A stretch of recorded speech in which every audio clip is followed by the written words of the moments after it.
Greg Herring, and I'm spearheading the opposition. And I strongly oppose the Chuckwalla National Monument and the Joshua Tree National Park expansion. I need everyone here to understand that the pending legislation, the one that has language to protect many forms of recreational activities, is absolutely irrelevant. The bill will never go anywhere. This bill is going to be done by presidential proclamation through the Antiquities Act. And the Antiquities Act, by law, can only use language to protect things of historic, prehistoric, and scientific significance. It will not contain language to protect recreation like hunting, dispersed camping, shooting, rock hounding, etc. Congressman Ruiz's chief of staff confirmed this for me in his face-to-face meeting with me. And Ruiz himself has said the bill is just a placeholder. He is going to use the Antiquities Act. So don't let the coalition fool you. Recreational activities are not going to be protected. A monument designation provides no additional protection beyond what it has now. That came directly from your own BLM Assistant District Manager, Greg Miller, at the December Desert Advisory Council meeting. Even the BLM's Desert Advisory Council has submitted a formal letter opposing this proposal. The proposal is not needed. Protection already exists under the current wilderness and national conservation lands designations. Stop this land grab now. And if I had been given a third-minute comments, I am a disabled veteran with gold mining claims in the expansion area. And I use these claims for my own personal physical and mental therapy, and I have for decades. And I know many veterans and disabled veterans that use these mining claims on these lands for their own therapy. Congressman Ruiz has been advised of this issue for disabled veterans by me, and he refuses to stand with us and is going to take our land away from us anyways. He does not support disabled veterans. I tried to negotiate with him, but that failed. Small-scale mining will be eliminated due to the costly National Park Service regulations. The proponents say there is a path to grandfathering existing mining. Yes, there is, but at over $100,000 per claim just to prepare the plan of operations applications that may or may not be approved, it signals the death of all mining claims and disabled veterans' use of them for their own therapy. Thank you.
This May, Secretary of Interior Dept visited Chuckwalla and met with tribal leaders, local elected officials, and community members to hear about their vision for conserving the natural and cultural resources on BLM-managed lands in Southern California.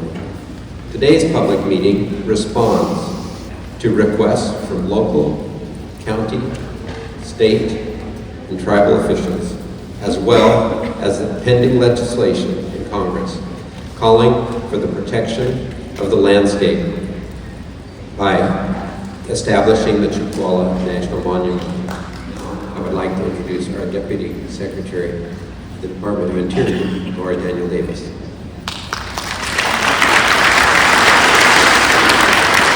Thank you so much. Thank you, Gordon, and all of you. I want to thank the Bureau of Land Management California team for all the work that they did to organize this meeting so we can all be here together today. And I'm really pleased that we have both representatives of your public officials from the governor's office, your senator's offices, your local representative, other local leaders, and of course, all of you showing up to be with us today, so thank you. At the department and under President Biden's leadership, community-led initiatives and tribally-led conservation efforts really all across the nation through co-stewardship opportunities, our America the Beautiful initiative, our restoration and resilience work. We are working with community members again across the country on various proposals, and it is meaningful to us always to hear directly from you about what is important to you and where you live. And so today we're here to listen to your perspective on the management of this region's public lands, including the proposal to establish a Chuckwalla National Monument and expand protections for Joshua Tree National Park. I also want to acknowledge a number of other officials, leadership officials who are here with us today that are also with the Interior Department. David Moore, who's the Bureau of Indian Affairs Regional Superintendent. David Savansky, who is the Regional Director for the National Park Service, and Gene Rogers, who is the Joshua Tree National Park Superintendent.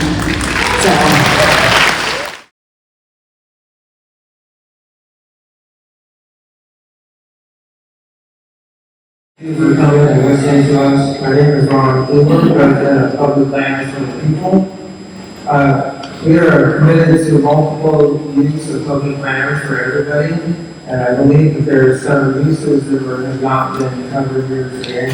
Before I go into that, I'd like to mention that I own mining claims in the proposed expansion area as well as others. We were not contacted at all during this process, so it's not all 100%. Everybody's not on board with it.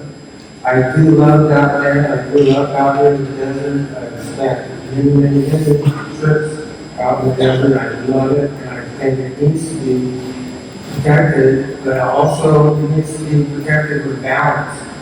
I looked this up on the internet last night, and this is the updated one. All you can see is the top about 2 dozen minerals that are imported into the United States. We get 100% of them from other countries like China and Russia. Those are countries that are not necessarily friendly to the United States. And I would like to I know you guys have a hard job balancing that. We need to get our minerals here. Everybody here has a telephone in their pocket or in their hand. There's a hole in the ground somewhere that this came from. If it's not mined, it's got to be grown. There's no other options. So I just I love the nature and believe me, I love the outdoors. I've been an outdoorsman all my life. But I believe we need to consider all the sides. At some point, this list is going to really bite us in the rear end.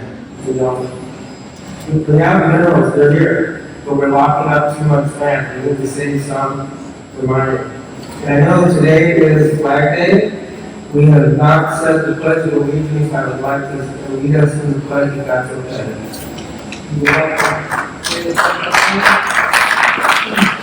I pledge allegiance to the flag of the United States of America, and to the republic for which it stands, one nation, under God, indivisible, with liberty and justice for all. Thank you.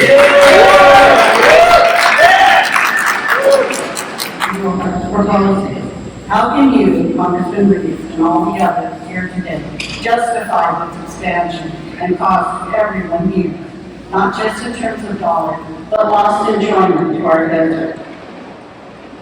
The weekend miners, many veterans, will lose their spots in the Eagle Mountain region. Even if this area becomes part of Joshua Tree National Park, these folks will not be able to go under the rules and regulations of the park. If they wrote it in, there could be recreational money, but it has to be written in, not promised. Then I could accept that. And BLM needs to provide formalized signs for Joshua Tree National Park visitors outside of the park boundaries.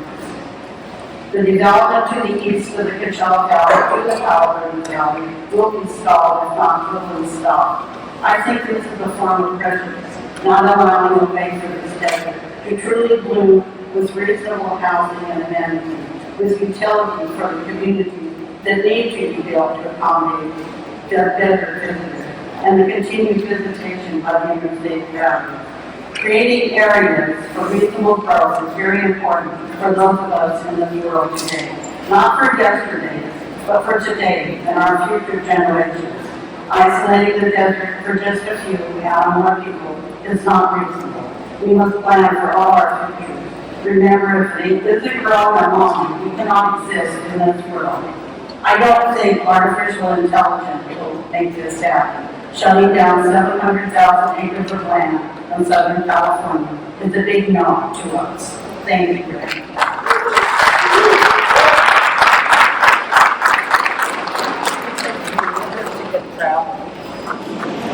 What comparison is there for the success of any monument? At what cost? They all suffer neglect.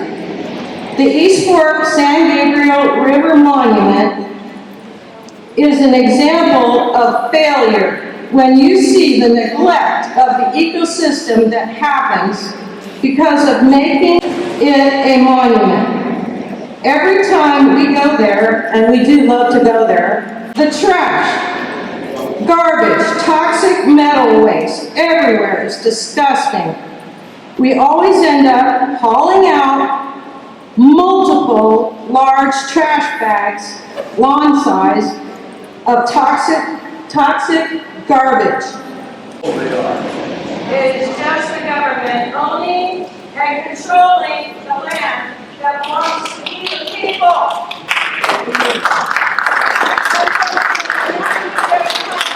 With more government, don't be fooled. Your minutes are up. Get the cartels out of the East Fork.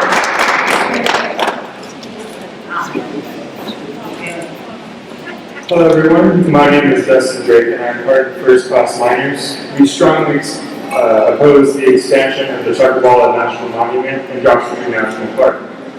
This expansion would take in an exorbitant amount of public lands, all of which are either already protected by wilderness designation or national conservation areas. Public lands help improve the lives of all communities and ensure that outdoor spaces and cultural landmarks are held in trust for future generations. They are an important and lasting resource for the public good and play a huge role in improving the well-being of all. I grew up in this area my entire life and have many good memories of camping in the parts of the desert that this land grab would take. We always leave it in even better shape than when we arrived. Even while driving around, many of us will stop and pick up trash we see, such as the helium balloons that find their way into our desert and are consumed by the tortoise, which then kills it. I have spent time with many retired veterans who use this land as a mental and physical escape. And it is extremely disheartening to see people like Congressman Ruiz try to take that from veterans who have already given so much for this land. Our own president, Franklin Delano Roosevelt, the man who founded Joshua Tree National Park, stated, quote, "There is nothing so American as our national parks. The fundamental idea behind the parks is that the country belongs to the people. That it is in the process of making for the enrichment of the lives of all of us." End quote. This expansion would take away this enrichment from all of us and leave it for only the most extreme hikers to get out there, meaning that the memories of the young, such as myself, the old, such as the veterans here today, and just the average nature enthusiast would no longer be able to be made. I hope you all think about these topics and considering this expansion bill. Thank you and have a great day.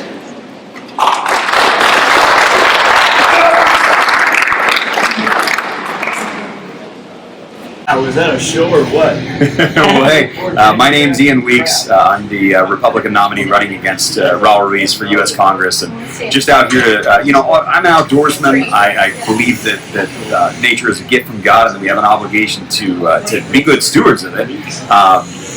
But at the end of it, so I'm all for protection, but this seems to be more focused on greater federal government control over public lands. And as you stated really well, the person who's filming this, the federal government has a really bad track record of basically over-regulating, screwing up people's rights, just really messing up everything that they touch. And so I'm all for conservation, but all of these lands are already pretty much under significant government control to begin with. So I don't really see the need for rushing this through. I also think it's really ironic that the crowd that is all about democracy wants to ram this through with executive action. Why don't we, have a vote in Congress? So there are just a lot of contradictions. Obviously, one of the things, that was noteworthy to me is there's a large crowd of Indigenous folks here, and I'm totally in support of showing them respect and, again, conserving the land.